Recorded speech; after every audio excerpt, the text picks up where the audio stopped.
Guys எல்லாருக்கும் வணக்கம். Welcome back to Pooja's world. இன்றைக்கி சூப்பர் அண்ட் டேஸ்டியான 10 நிமிஷத்தில் சிம்பிளான மசாலா வச்சு நம்ம சூப்பராக சமைச்சிடலாம். சிக்கன் குழம்பு என்னோடய ஸ்டைலில் எப்படி செய்யணுன்னு பார்க்கலாம் வாங்க.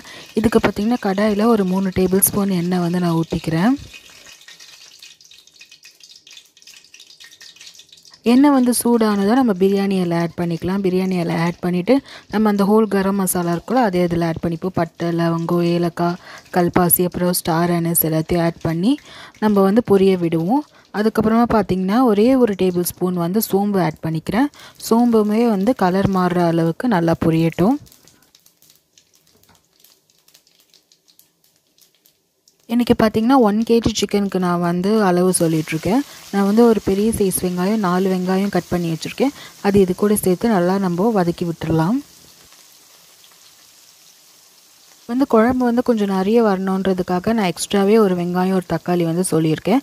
நீங்கள் வந்து அதுலேருந்து கம்மி பண்ணிக்கோங்க. ஃபார் எக்ஸாம்பிள் நான் வந்து 4 பெரிய வெங்காயம் கட் பண்ணியிருக்கிறேன்னா நீங்கள் 3 வெங்காயம் எடுத்தால் கரெக்டாக இருக்கும். நான் வந்து இப்போ 4 வெங்காயத்தை இதில் வந்து ஆட் பண்ணி நல்லா ப்ரௌன் ஆகிற வரல நம்ம வதக்கி விடுவோம். எந்த டிஷ்ஷாக இருந்தாலும் அது மட்டும் இல்லாமல் நம்ம மெயினாக இந்த மாதிரி சிக்கன் கிரேவி, மட்டன் எது செய்கிறதா இருந்தாலும் வெங்காயம் வந்து நல்லா ப்ரௌனாக வதங்கணும். வெங்காயம் வதங்கும் போது கொஞ்சமாக உப்பு சேர்த்து நல்லா வதக்கி விட்டுறேன். உப்பு சேர்க்கும்போது வெங்காயம் வந்து இன்னும் கொஞ்சம் சீக்கிரமாகவே நமக்கு நல்லா ப்ரௌன் ஆகி வரும். அதனால இந்த டைமில் கொஞ்சமாக உப்பு சேர்த்து நம்ம வதக்கி விட்டுக்கலாம்.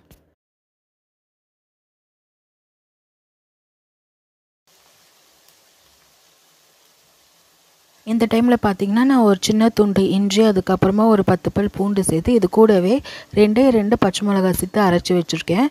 இஞ்சி பூண்டு பேஸ்ட்டு வித் பச்சை மிளகாவோட அதை வந்து இது 2 டேபிள் ஸ்பூன் இதில் சேர்த்து நல்லா வதக்கி விட்டுருவோம். பச்சை வாசனை போகிற அளவு நம்ம வதக்கி விட்டுடலாம்.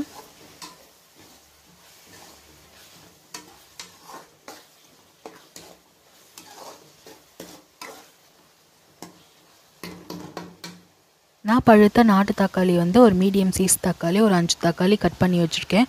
அது இது கூட சேர்த்து நம்ம இன்னும் நல்லா வதக்கி விட்டுடுவோம். வெங்காயம் தக்காளி பார்த்திங்கன்னா நல்லா குழஞ்சி வரணும். நல்லா மிக்ஸ் பண்ணி விட்டுட்டு தட்டு போட்டு மூடி நல்லா குழைய வேக விடுங்க. அப்போ தான் வந்து டிஷ்ஷு வந்து நல்லாயிருக்கும்.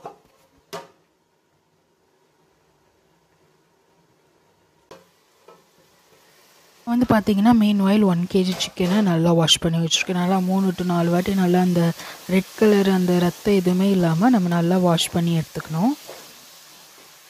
தக்காளியை நல்லா நம்ம வந்து அந்த கரண்டியில் மிக்ஸ் நல்லா ஸ்மாஷ் பண்ணி விட்டுக்கோங்க. அதுக்கப்புறமா வாஷ் பண்ணி வச்சுருக்க சிக்கனை நம்ம இதில் ஆட் பண்ணிக்கலாம். நான் வந்து ஆல்ரெடி சொன்ன மாதிரி 1 kg சிக்கனையும் நான் இதில் வந்து ஆட் பண்ணிக்கிறேன்.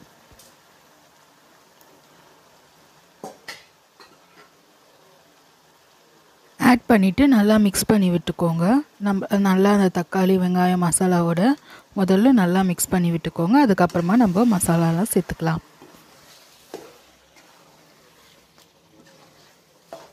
இந்த சிக்கனில் பார்த்திங்கன்னா நம்ம ஒரு பிஞ்ச் வந்து மஞ்சத்தூள் சேர்த்துக்கலாம். அதுக்கப்புறமா ஒரு 3 to 4 டேபிள் ஸ்பூன் குழம்பு மிளகாத்தூள் வந்து சேர்த்துக்கிறேன். எனக்கு கொஞ்சம் காரமாக இருக்கணுன்றதுக்காக நீங்கள் இல்லைன்னா கொஞ்சம் கம்மி பண்ணிக்கலாம். சப்போஸ் உங்ககிட்ட குழம்பு மிளகாத்தூள் இல்லைன்னா ஒரு 2 டேபிள் ஸ்பூன் வந்து நார்மல் சில்லி பவுடர், அதுக்கப்புறமா ஒரு 4 டேபிள் ஸ்பூன் வந்து பார்த்திங்கன்னா நீங்கள் தனியா பவுடர் வந்து சேர்த்து மிக்ஸ் பண்ணி விட்டுக்கோங்க.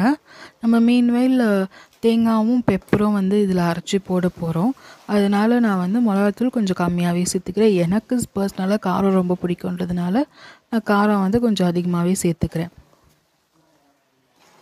நல்லா இந்த மசாலாவில் சிக்கனை வந்து நல்லா பரட்டி விடுங்க, எல்லா சைடும் கோட் ஆகிற மாதிரி. அதுக்கப்புறமா நம்ம இதில் வந்து தண்ணி ஊற்றி கொஞ்சம் கொதிக்க விடணும். எனக்கு வந்து கொஞ்சம் திக்காக இருக்கணுன்றதுக்காக நான் ஒரே ஒரு கிளாஸ் வந்து தண்ணி ஊற்றிக்கிறேன். ஒரு மீடியம் சைஸ் கிளாஸ் தண்ணி ஊற்றி தட்டு போட்டு மூடி கொதிக்க வைக்கிறேன். ஆல்ரெடி சிக்கனில் இருக்க தண்ணிலாம் வந்து இதில் வந்து விட்டு இன்னும் கொஞ்சம் எக்ஸ்ட்ராவே வரும். அதுக்கேற்ற மாதிரி நீங்கள் பார்த்து தண்ணி ஊற்றி கொதிக்க விடுங்க, உங்களோட கன்சிஸ்டன்சிக்கு ஏற்ற மாதிரி. உங்களுக்கு சிக்கன் தொக்கு மாதிரி வேணும்னு சொன்னால் நீங்கள் ஒரு அரை கிளாஸ் தண்ணி மட்டும் ஊற்றினா போதும். தட்டு போட்டு மூடி ஒரு மீடியம் சைஸில் நீங்கள் ஃப்ளேம் வந்து கம்மி பண்ணிவிட்டு நீங்கள் நல்லா கொதிக்க விட்டு இறக்குனீங்கனாலே தொக்குக்கு வந்து இந்த தண்ணி கன்சிஸ்டன்சி கரெக்டாக இருக்கும். மசாலாலாம் பொறுத்தவரை இதே மசாலா செஞ்சு சாப்பிட்டிங்கனாவே நல்லாயிருக்கும். தொக்கில் என்ன பெனிஃபிட்னால் நம்ம இந்த வெங்காயம் தக்காளிலாம் வந்து தண்ணியாக இல்லாமல் நல்லா திக்கான கிரேவியாக வரும்போது அது ஒரு டேஸ்ட்டாக இருக்கும். நம்ம இந்த மாதிரி தண்ணியாக ஊற்றி செய்யும்போதும் இதுவுமே ஒரு டேஸ்ட்டாக இருக்கும். நீங்கள் தொக்குக்கு செய்கிறீங்கன்னா சும்மா வெறும் அரை கிளாஸ் தண்ணி மட்டும் ஊற்றிட்டு அது மசாலா தீயாமல் இருக்கிறதுக்காக மட்டும், மற்றபடி அந்த சிக்கனில் இருக்க தண்ணியே வந்து சிக்கன் வேகிறதுக்கு போதுமானது. தொக்கு பொறுத்தவரையிலும் குழம்பு பொறுத்தவரையிலும் நம்ம ஒரு கிளாஸ் ஃபுல்லாக ஊற்றிட்டு அதுக்கப்புறமா நம்ம தட்டு போட்டு மூடி நல்லா கொதிக்க விடுங்க. மீன்வேல் பார்த்திங்கன்னா நான் தேங்காயும் அதுக்கப்புறமா 2 டீஸ்பூன் மிளகு சேர்த்து நல்லா திக்கான பேஸ்ட் மாதிரி அரைச்சி வச்சுருக்கேன். அதை இது கூட ஆட் பண்ணி நல்லா மிக்ஸ் பண்ணி விட்டுக்கோங்க.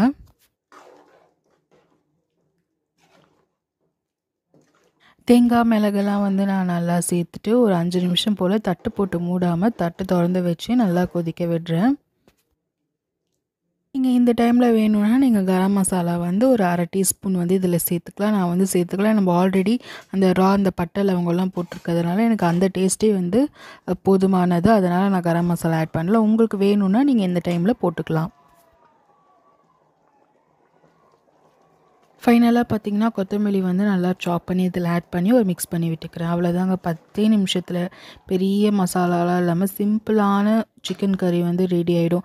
டக்குன்னு யாராவது கெஸ்ட்டு வந்துட்டாங்கன்னா இந்த மாதிரி செஞ்சு பாருங்கள். இது வந்து இட்லிக்கு நல்லாயிருக்கும், தோசைக்கு நல்லாயிருக்கும். அது மட்டும் இல்லாமல் சாப்பாட்டுக்குமே நல்லாயிருக்கும். தோசைக்கெலாம் வச்சு சாப்பிட்டிங்கன்னா இந்த குழம்பு கூட நமக்கு பத்தாது. ஏன்னா ஊற ஊற அந்த அளவுக்கு டேஸ்ட்டாக இருக்கும் இந்த குழம்பு. கண்டிப்பாக உங்களுக்கு இந்த டிஷ் பிடிச்சிருக்குன்னு நினைக்கிறேன். பிடிச்சிருந்தா சப்ஸ்கிரைப் பண்ணி சப்போர்ட் பண்ணுங்கள்.